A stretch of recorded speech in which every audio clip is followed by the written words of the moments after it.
ఈజిప్ట్లో యుద్ధం 11 రోజులుగా కొనసాగుతోంది. ఇరాన్ పైన భీకర స్థాయిలో దాడులు చేసేందుకు అమెరికా అత్యాధునిక ఆయుధ వ్యవస్థలు ఉపయోగిస్తోంది.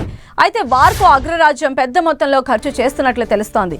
యుద్ధం మొదలైన తొలి 6 రోజులకు ట్రంప్ సర్కార్ $11 బిలియన్ ఖర్చు చేసినట్లు తెలుస్తోంది. ఇండియన్ కరెన్సీలో 1,00,000 కోట్లకు పైగా మాటే. సెనేటర్లతో జరిగిన అంతర్గత సమావేశంలో రక్షణ అధికారులు ఈ ఖర్చుకు సంబంధించిన వివరాలను తెలిపినట్లు సమాచారం. 6 రోజులకు $11.3 బిలియన్ కంటే ఎక్కువ ఖర్చయిందని అధికారులు అంచనా వేశారు. అయితే ఇది ఇంకా చాలా పెద్ద మొత్తంలో ఉండొచ్చని సమాచారం. మరోవైపు వారు కంటిన్యూ చేయడానికి ట్రంప్ యంత్రాంగం అదనపు నిధుల కోసం ప్రయత్నాలు మొదలుపెట్టింది. అదనపు బడ్జెట్ను కోరుతూ వైట్ హౌస్ త్వరలోనే కాంగ్రెస్కు ప్రతిపాదనలు పంపనుందని తెలుస్తోంది. దాదాపు $50 బిలియన్ వరకు కోరే అవకాశం ఉందని అంచనా వేస్తున్నారు. గత నెల 28 నుంచి అమెరికా, ఇజ్రాయెల్ సంయుక్తంగా ఇరాన్పై భీకర దాడులు చేస్తున్నాయి. ఇరాన్ కూడా ప్రతీకార దాడులతో విరుచుకుపడుతోంది.